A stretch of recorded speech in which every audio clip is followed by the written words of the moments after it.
42% reservation అన్నావు, బీసీలకు ఇచ్చినావా?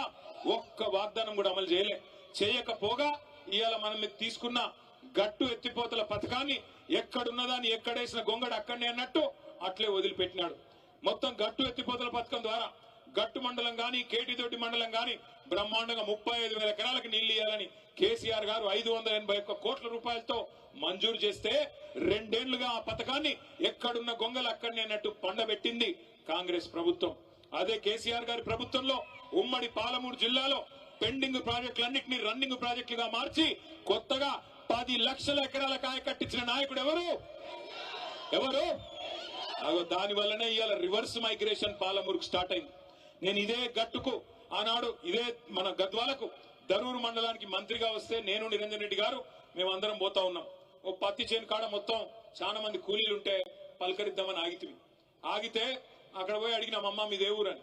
ఏ ఊరు అంటే వాళ్ళు సిగ్గుపడుతూ మాట్లాడతలేరు.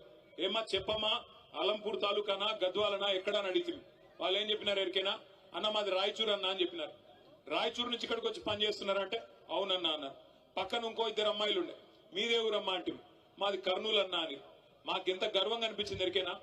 ఒకనాడు వలసల జిల్లాగా ఉన్న పాలమూరు, వలసలకు కేర్ ఆఫ్ అడ్రస్ గా ఉన్న పాలమూరు ఇవాళ రివర్స్ మైగ్రేషన్ అంటే అటు కర్ణాటకలోని అభాగ్యులకి ఇటు ఆంధ్రాలో ఉండే అభాగ్యులకు కూడా అన్నం పెట్టే స్థాయికి పాలమూరును చేసింది ఎవరు?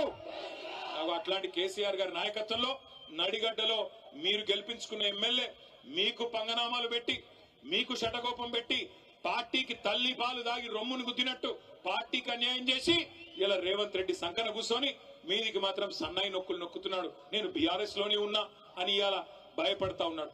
నేను అడుగుతా ఉన్నా రేవంత్ రెడ్డి గారు, 2 ఏళ్లలో నీ పార్టీ నీ ప్రభుత్వం ఏదో పొడిసింది అని నువ్వు అనుకుంటే దమ్ముంటే నీ భాషలో చెప్తున్నా. నాకు భాష ఇట్లా మాట్లాడు ఇష్టం ఉండదు, కానీ రేవంత్ రెడ్డికి ఈ భాషలో చెప్తేనే అర్థమవుతుందని తెలుసు.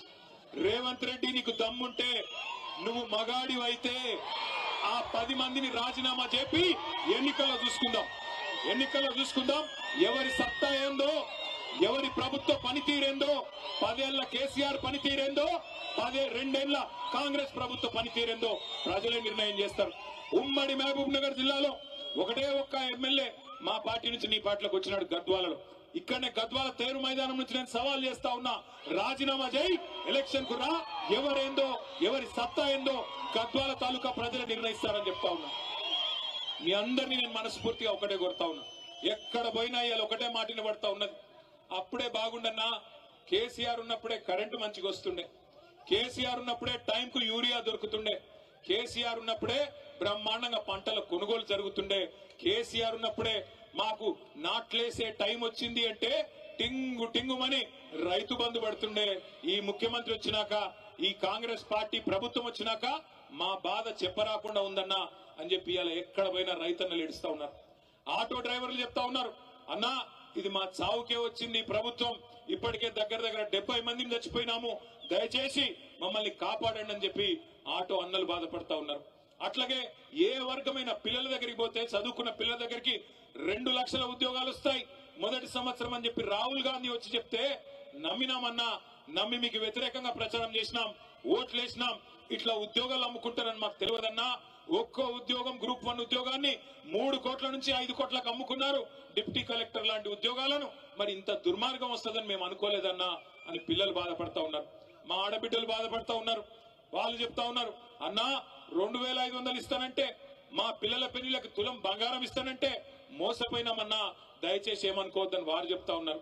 గురుకుల పాఠశాలలు ఆనాడు ప్రవీణ్ గారు సెక్రటరీగా ఉన్నప్పుడు కేసీఆర్ గారు 1022 గురుకుల పాఠశాలలు పెట్టి మీ దగ్గర కూడా అన్ని మండలాల్లో మల్దకల్ కావచ్చు, కేటీతోటి కావచ్చు, అదేవిధంగా గట్టు కావచ్చు, దరూరు కావచ్చు, ప్రతి మండలంలో బ్రహ్మాండంగా గురుకుల పాఠశాలలు, ఎస్సీ ఎస్టీ బీసీ మైనారిటీలకు బ్రహ్మాండమైన గురుకుల పాఠశాలలు పెట్టి 1022 పాఠశాలల్లో 6.5 లక్షల మంది పిల్లల్ని చదివించేటోడు.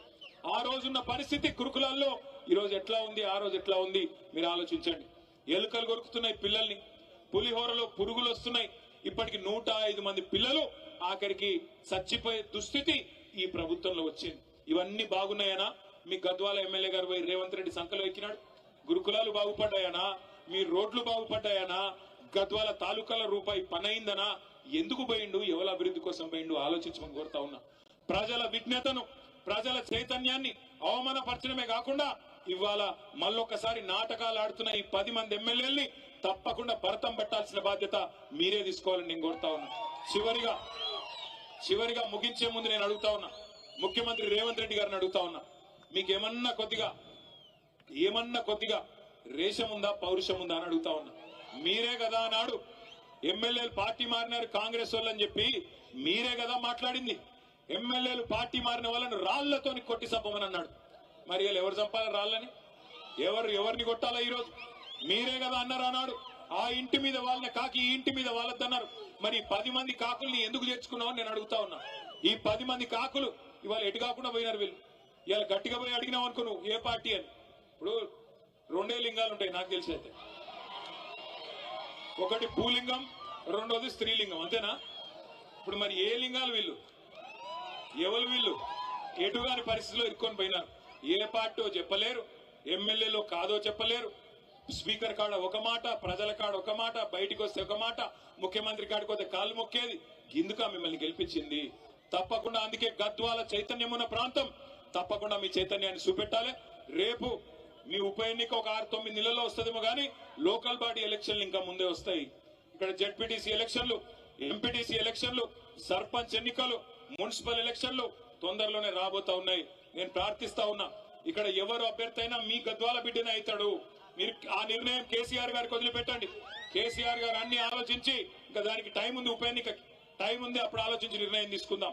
కానీ ఇప్పుడు మీరు చేయాల్సింది, ఏ మండల నాయకులు ఆ మండలంలో డంకా మోగించండి, తప్పకుండా గులాబీ జెండా ఎగిరేయండి. మున్సిపాలిటీలో కూడా మొత్తంగా ఉన్న అన్ని వార్డుల్లో కూడా, మొత్తం ఎన్ని వార్డులు? 37 వార్డులు ఉన్నాయి. మరి 37 వార్డులకు గాను కనీసం 30 వార్డులు గెలిచి మరి గద్వాల మున్సిపాలిటీ మీద కూడా మళ్ళొక్కసారి గులాబీ జెండా ఎగిరేసే విధంగా అందరినీ కలుపుకొని ముందుకు నడవండి. మన పంచాయతీల తర్వాత ఎవరు క్యాండిడేట్, ఎవరు ఏమిడిది, ఎవరికి బీఫాము ఇప్పుడే కాదు, కొంత టైం ఉన్నది.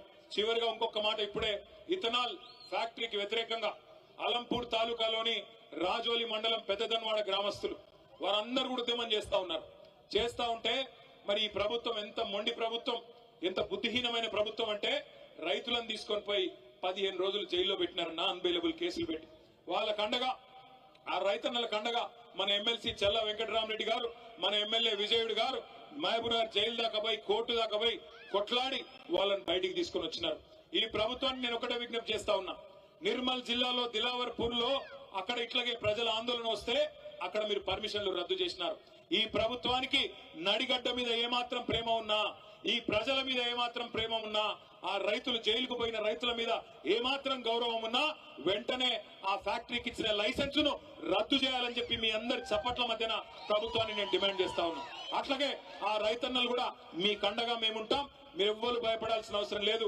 ఏ సందర్భంలో ఏ ఇబ్బంది వచ్చినా పార్టీ మొత్తం మీ కండగా నిలబడుతుందనే విషయాన్ని కూడా మీకు తెలియజేస్తూ, గద్వాలలో ఉప ఎన్నికల్లో డంకా బజాయిద్దామా, గులాబీ జెండా ఎగరేద్దామా? పక్కానా? పక్కా అయితే అందరూ ఒకసారి పిడికిలు లేపాలి. పిడికిలు 2 పిడికిలు